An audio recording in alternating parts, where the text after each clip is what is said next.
but you know it works. So it works. you can test it out. I mean, let's see if we can get a good signal here. You do it. How does it sound? Yep. What? Is that Peter Griffin? It's Peter Griffin. Welcome back to KentNow. I'm Josh Mossberg. And I'm Tracy Taylor. And we are here for... Wait, you forgot somebody. Okay. Oh, Kyle, I'm sorry. I'm still here, man. He's in the corner. Sorry, bro. Or you can already tell. We do have the sound effects machine. Wait, now you got to play applause. Where is that? Oh, jeez. Oh, I'm still getting used to where everything is. Oh, my gosh. Give you one job. Cheering 01. Yeah. Oh. Hit it again. There we go. That's all right. It's gonna a little take rough around the edges, but you know we're gonna dial that in. We're gonna figure it out sooner or later. Welcome back for an episode number 16. 16. The age of my child. That's a fun age. We have the opening on there too. Oh, is it okay? Hit the open. All right. Yep. That's the one. Okay. There we go.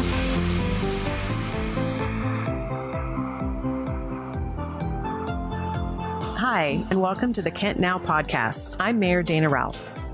In this podcast, you will hear from city leaders, city workers, and engaged residents. We discuss local news, current events, and provide educational and engaging content for the Kent resident who wants to stay plugged into our community. Thanks for listening. Now, here are our hosts, Josh Mossberg and Tracy Taylor.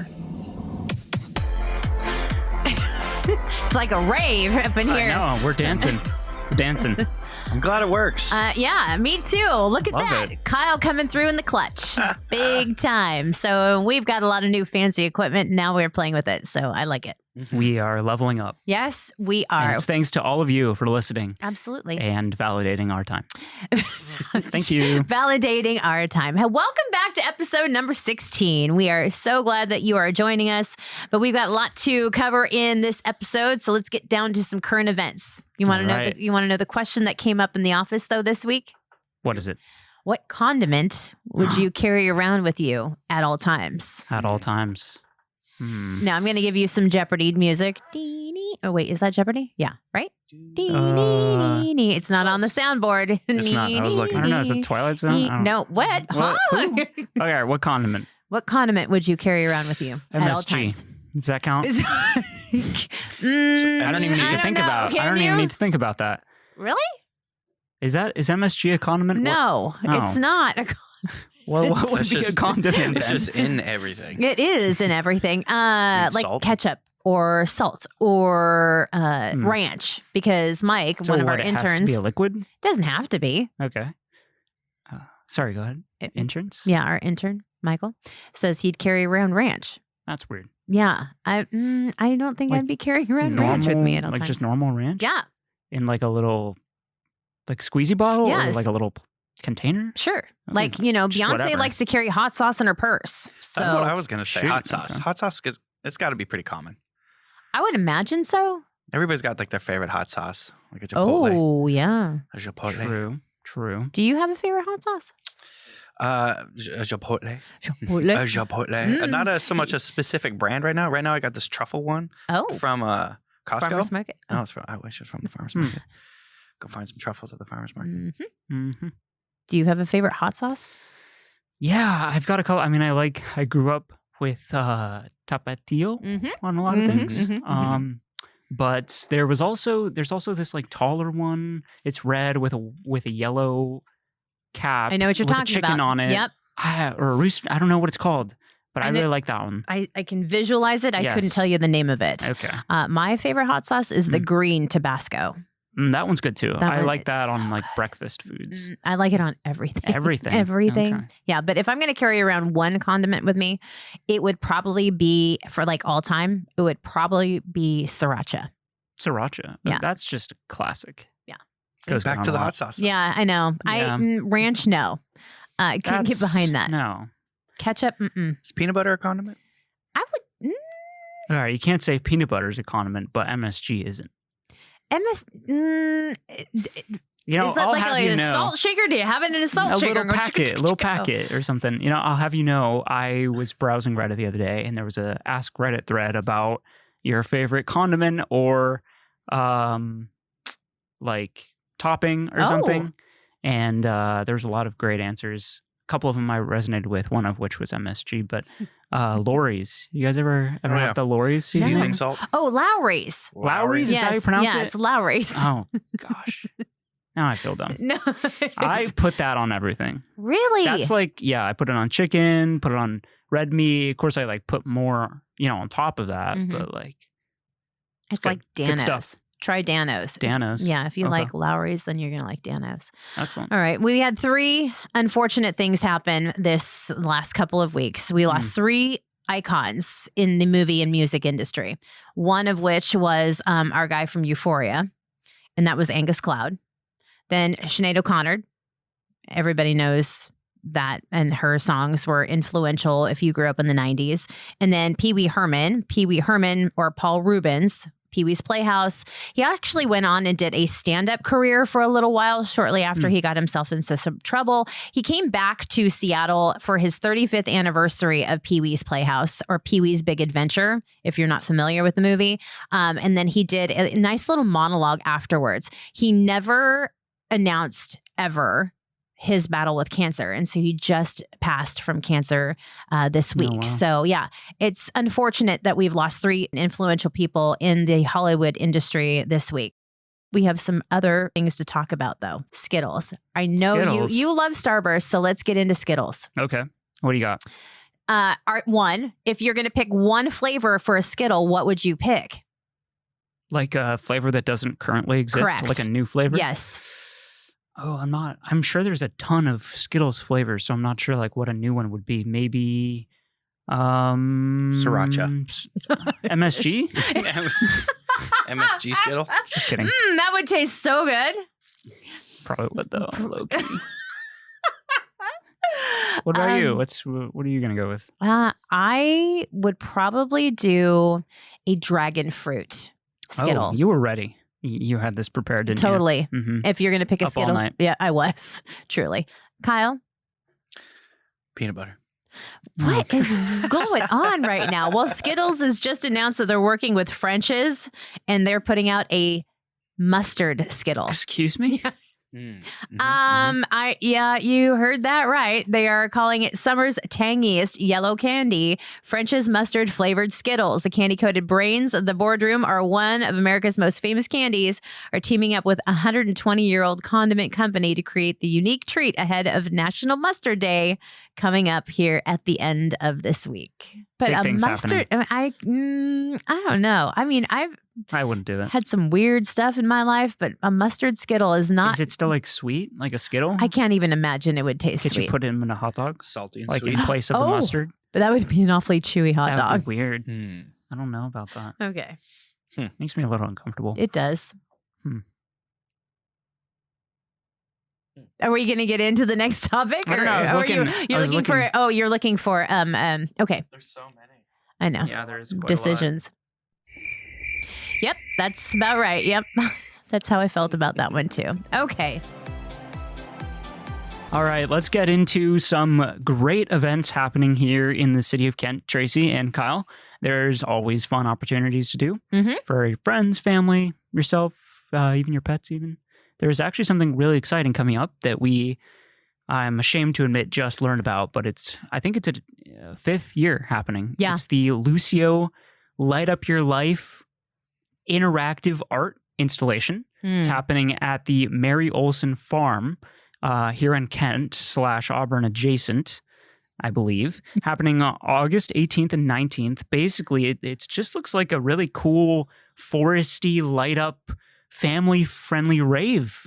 Basically. Family-friendly rave. That's Never what it seems in my like. life did I ever hear family-friendly and rave mixed together, but I love that idea. How I look at it, and if you look at their website and whatnot, it looks like almost as if a illuminated Alice in Wonderland.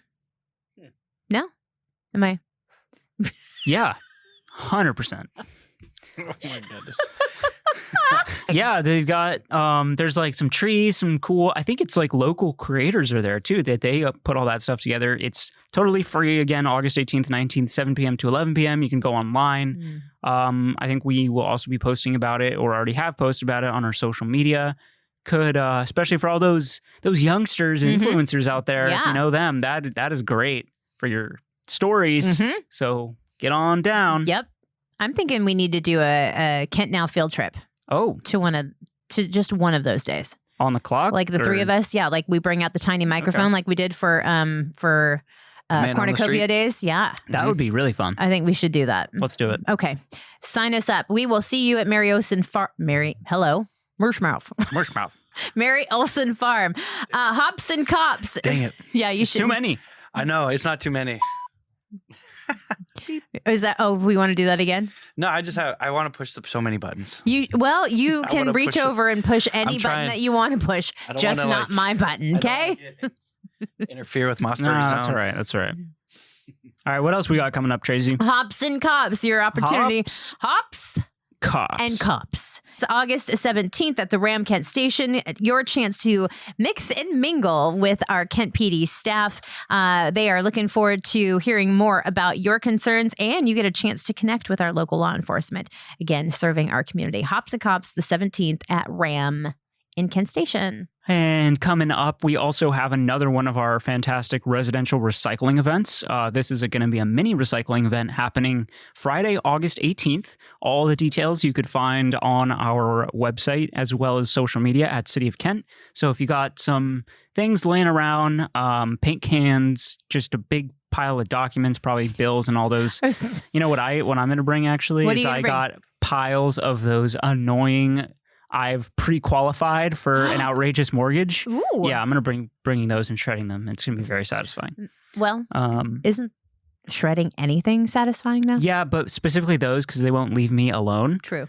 We love recycling. We do. All of our city loves to recycle. We've got Cajun Fest with the Downtown Kent Downtown Partnership. That's coming up on August 19th, 2 to 7, Kent Burlington Green Park. A day full of Cajun fun, from Cajun-themed food, trucks, beer and wine gardens, vendors, artists, activities for the kids. Kid or kids.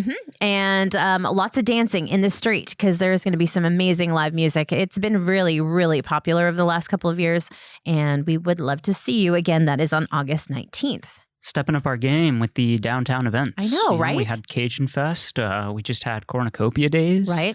We're going to have Boulevard coming up here real soon. Fun. Yeah. All right. Coming up also near our downtown area at Kent Station is an annual Fill the Bus school supply drive happening in partnership with communities in schools of Kent and the Kent School District and Kent Station.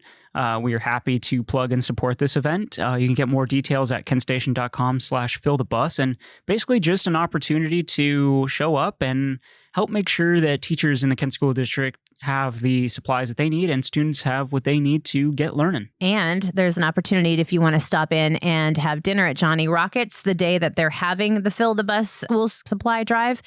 They will do a portion of the proceeds will help school supplies drive too. So make sure you stop on by and have a burger at Johnny Rockets. There you go. Yes. Support our Kent schools. Right, Kyle? I agree. 100%. Just waiting for a... Thank you, Kyle. Thanks, Kyle. All right.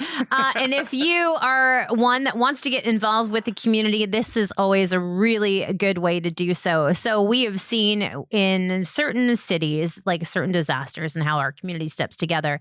Their community emergency response team, or they're called CERT, and they have training that starts on September 21st. Essentially, emergency responders and city workers, of course, get overwhelmed when there's widespread disasters. So this is an opportunity and a course designed to give people the skills and the confidence to help themselves and others in our community when help is delayed. So it's an 8-week program. They meet 2 different times on Thursdays, one in the afternoon, one in the evening. And training provides disaster preparedness, first aid, triage, fire safety, search and rescue. I mean, all of the things. So if it's something that you are interested and want to get involved, you can find out more if you go to kentwa.gov or check out all of our social platforms. Moving right along to some important city business. Right. City business. City business. All right. We're there. I love it. We got there. We got Transition to the next section in Yeah. case any of you guys were wondering what that was about. Tracy, guess what? Chicken butt. No. Okay. 14 Kent hospitality businesses received pandemic recovery grants, so that is awesome. These businesses were actually among 1,490 plus hospitality sector specifically companies that were actually impacted by the pandemic, right? So this is a program through the State Department of Commerce that was authorized by the legislature and really just helping businesses across the state with relief right in time for the summer season. And, just kind of helping those businesses get the much needed relief to make up for a lot of the economic instability that we were facing during COVID and over these last few years, right? The city of Kent actually does a really great job as well seeking these grants. These businesses, applied for these grants independently, but our economic and community development staff have done a great job just making sure businesses are aware of these opportunities, right? Like we're going to hear from some staff a little bit that talk about some great work that the city of Kent is doing to secure grants for infrastructure projects. And so I think that's something that we do really well here, Tracy. And of course, I went through the list just to check out some of the businesses that received some money. Gators, everybody loves Gators. They took a huge hit during the pandemic, and a lot of small businesses, mom and pop shops, generational wealth, where they were depending on this for their livelihoods, really benefited from some of these grants. And it's good to see them get back up on their feet, and they're starting to kind of gain some momentum. So I'm excited to see what they do in the future with this money. Absolutely. All right, Tracy, we have some very special guests joining us from the City of Kent Public Works Department today. We have Suzanne Smith and Mark Madfai. Thanks for joining us today. Thanks for having us. Yeah, nice to be here. And you guys are here to provide our listeners and us a bit of an update on some of the ongoing work in Kent happening to reduce flooding and provide some just general improvements around the city. Could you tell us a little bit about that? Absolutely. So we're here today to talk about specifically the 76th Avenue South Flood Protection Improvements Project. These projects have very official names. So this project it's also known as the Mill Creek and 76th Avenue South Culvert Improvement Project. Okay.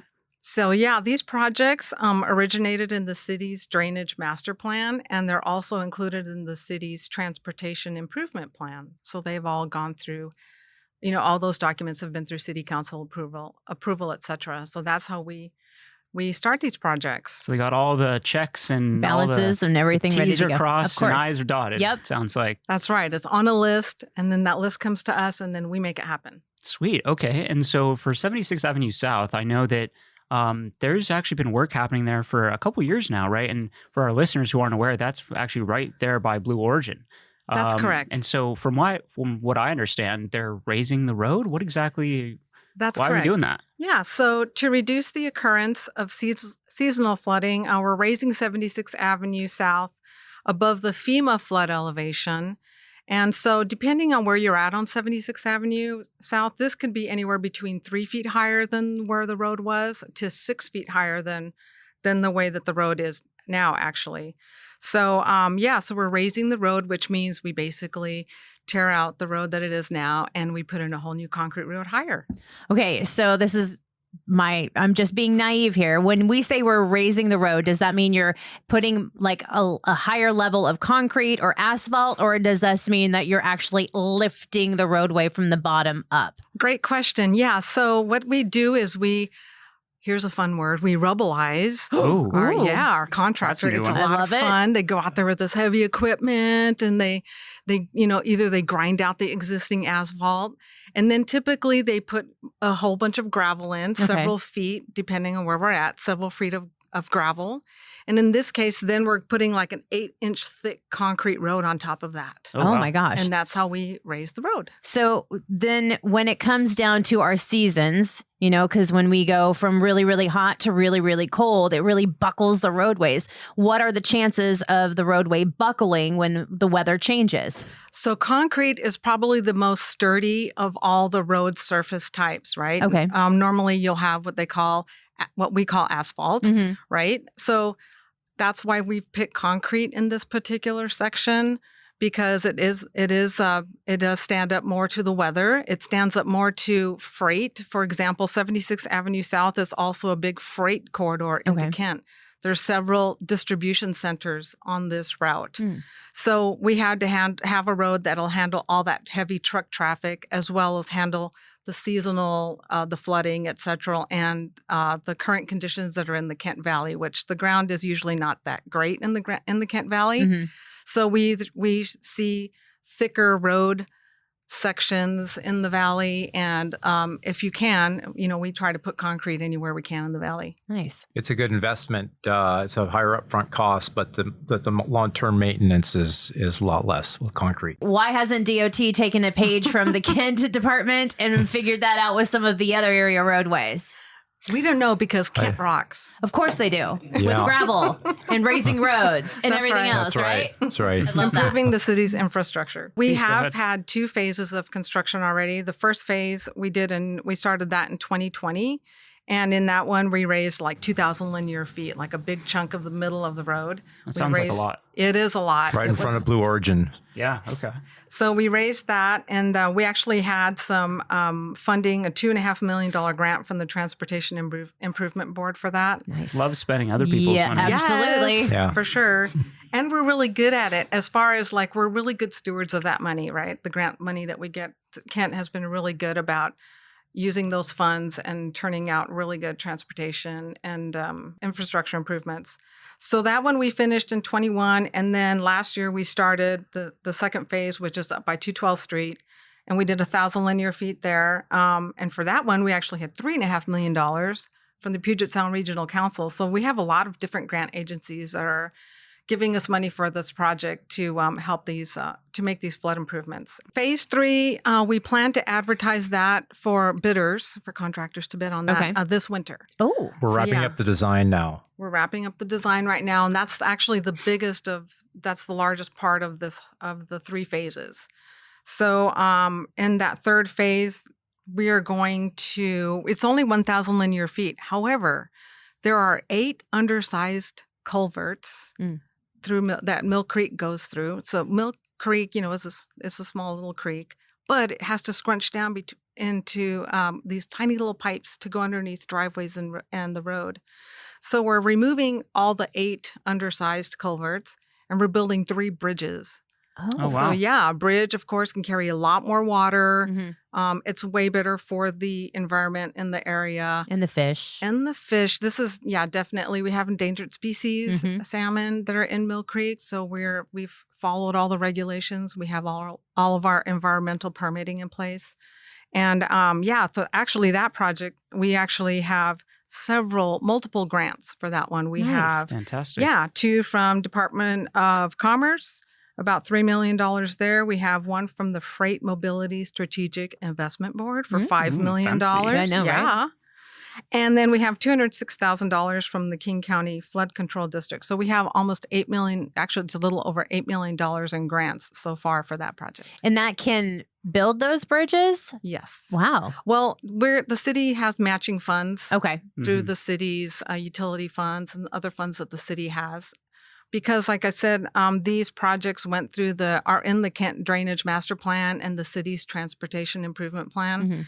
So funds have been allocated for these projects in advance. But the nice thing about getting the grants is that supplements a lot of the city's dollars. So we're spending less of the city's Right. dollars. And we're applying for more grants for that project too. Yes. Great. Yeah. You talked a bit about the environmental benefits, right? I know the Upper Mill Creek Dam recently also received, the fish ladder and passage? Is that sort of related? Are these projects kind of related in a series or They are some sort of related. situation? Yeah, they're related in that it is part of the Mill Creek system. Gotcha. Okay. So our environmental group, a lot of people in the design section, actually, people throughout the city, the Public Works Department are working on various aspects to improve Mill Creek to help with the flooding scenario and environmentally. Yeah, I know a lot of residents, will hear sometimes over email or over social media, they'll ask, you guys started working on Mill Creek 30 million years ago. What's Mhm. going on with that? And we have our answer, that we're awaiting federal permitting to dredge the creek. I'm wondering if you could share a little bit about kind of what the holdup is with that. Yeah, so this project, this third phase that I was talking about, it was actually part of that particular permit. But there was some issues that were raised for the overall Mill Creek project. It's the agencies that the city's working with. We submit what we call a Joint Aquatic Resources Permit, JARPA, and you can look that Another up. You fancy can, acronym. yeah, I know, right? all these words to Google. Yeah. You're going to have a full list. Yeah, so there's a lot of agencies that comment on permits, environmental permits through the JARPA. So this project, our third phase was part of that, but we did pull it out because our project was able to move forward with like the Muckleshoot Indian tribe. They have to comment on it. And so this particular project was more favorable than the larger scope. Right. So it's kind of just going to getting take what a lot we longer. can done while we can. And it still took over 2 years to get that permit. Gotcha. And so the U.S. Army Corps of Engineers, and it's a federal permit, and there's lots of agencies that have to look at it and has to go through their process, and they take a very long time. I was going to say, is this backed up just because of COVID, or is this just a general practice? No, it's pretty general. Okay. Whenever you have to get a permit through the Army Corps of Engineers, it's a long process because all the different agencies involved and their workload. It sounds like things are moving forward, though. So that's good to hear, at least with the series and the system, and a lot of great improvements are being made around the city. Absolutely. And I feel that Kent Public Works and our leadership at Kent Public Works, we're very move forward. You know, we try to move everything forward. It's like, okay, well, we hit a roadblock here. Well, what can we build? You know, what can we advance? How can we keep this thing moving forward? So I'm sure our residents and everyone that lives and works and visits Kent appreciates that. Now, there are other flooding projects that I think are underway, and if not, are going to be underway. What should our listeners be aware of moving forward for the next couple of months or so? Of course, 76 is a big one. Right. As your listeners may remember, we've had a lot of flooding issues out there in the past, and the road is covered in water many times over the winter. So this is going to help that significantly. Yeah, I also isn't there's something happening on Washington, like a Washington Avenue pump station coming? Yep, that's a new pump station. That's just getting started now. It's going to replace an existing smaller pump station that's out there. Okay, so that'll help improve. And that just helps like kind of drain the water, right, from the or how exactly? If we does get that into work? a flood stage situation Gotcha. by the Green River, right, then those pumps kick in to try to alleviate the flooding. Okay, cool. Yeah.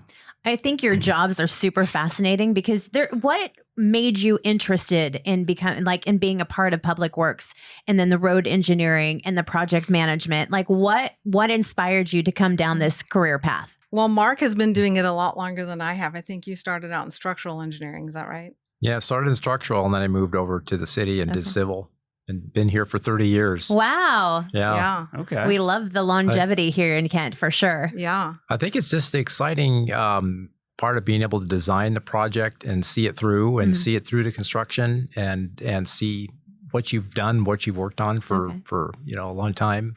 Yeah. And just the benefit it provides the community. And I bet that's so satisfying when you get that final seal of approval and all that, and you see it and the residents are using it. It's like, I did that.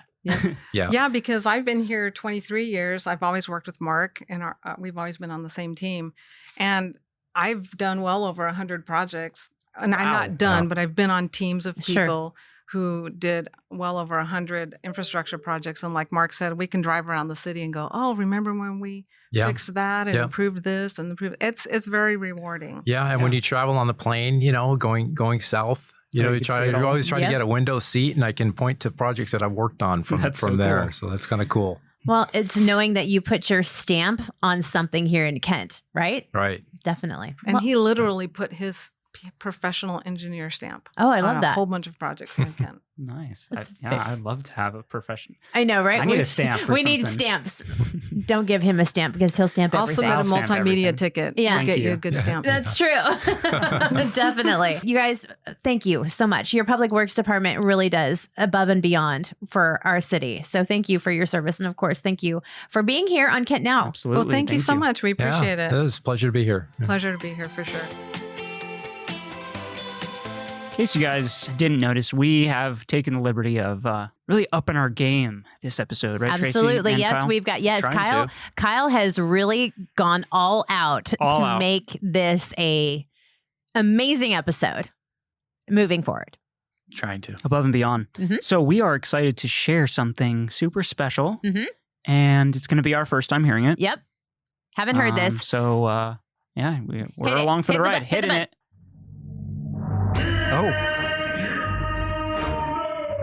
Oh my. Wow, Kyle. I didn't know your voice could get that deep. Kyle, where did that? Wow. Well done. Oh boy. All right. All right. So Well. let's get into the did you know? Well, what do we know? Now we know this, Tracy. Okay. Ever heard of the Fenwick fly pool? I know you're an avid fisher. Yes, right? I have not heard of this though. Okay.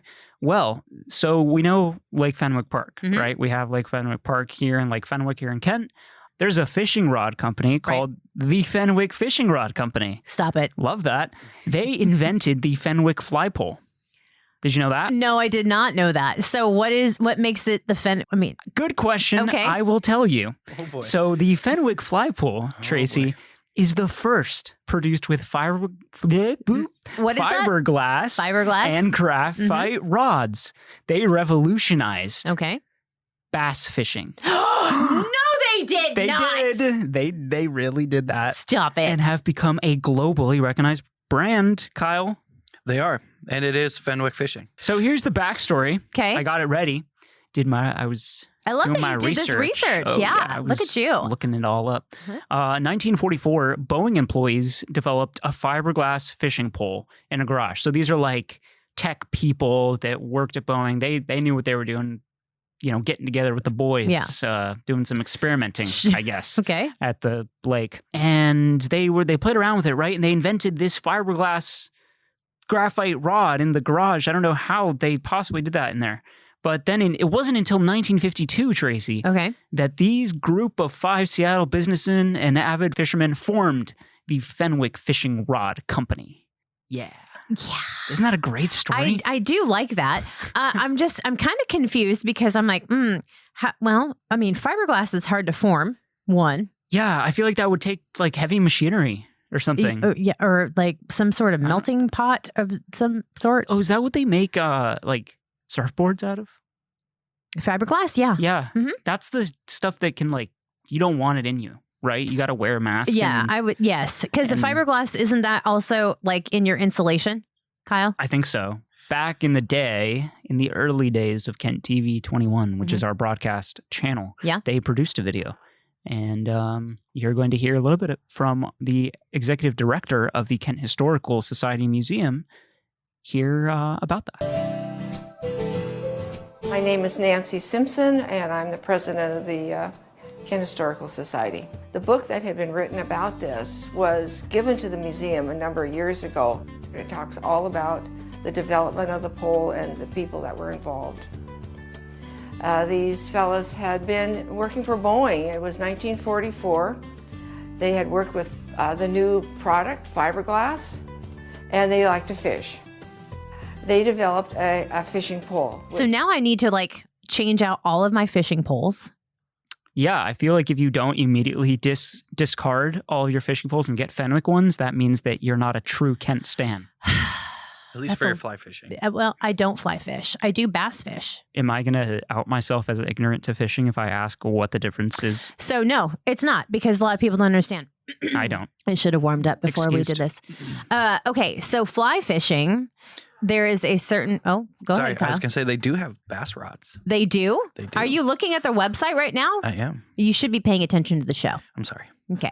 Anywho, fly fishing, their rod is the same as a regular fishing rod. However, the line that goes with it is a little bit longer and the reel is different too. Because what you do is you continuously cast it out and it goes further and further and further and it just touches the water and just drops what they call a fly, which is what is man-made. Okay. And it's like feather and string and a hook. And they call it the gentleman's sport because why is that? because they go out in waders into the river or stream and then they just continue to cast it out. I'll show you a video. Gotcha. Now, bass fishing, on the other hand, you can do it from the boat, you can do it from the dock, you can do it from the bank of the lake. Mhm. But bass fishing, it's significantly different because you're actually going a little bit deeper, where fly fishing is just surface like top water fishing. You're trying to pretend you're a fly. Right. Well, that's true. Yes. I thought that they were like fishing for flies, like they wanted to get flies. No. Oh boy. No. But you can catch some really good salmon when you fly fish. Yeah. Love salmon. Me too. It's probably my favorite fish. Oh. Okay. You like the sockeye, the Copper River? Do you like the coho? I mean, Don't ask me that. okay. I don't know. Smoked. I just like salmon. Okay. Right? Chill. So, yeah. There's so many different I like kinds. sushi and baked. I like tilapia too. Tilapia is very It's a good good. one. Mhm. Cod. Cod. Yeah. I just Tuna? had cod. You did what?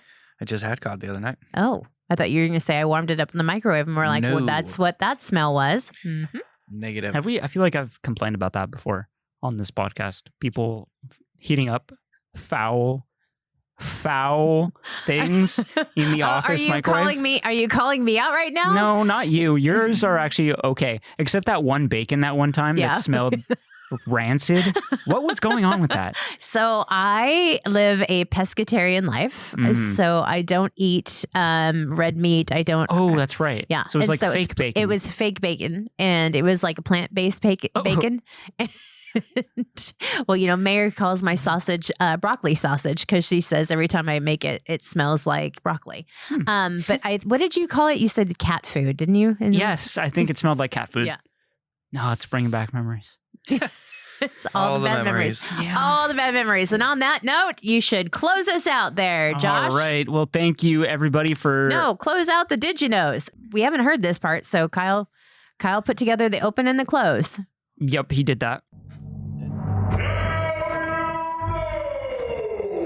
See, and now we're all smarter because we know more about the That's right. Fenwick flypole. Mm-hmm. One more Kent fact to add to the Noggin. Rolodex Yeah. in the brain and Noggin. stuff. Okay, well, I think we're done. I think so.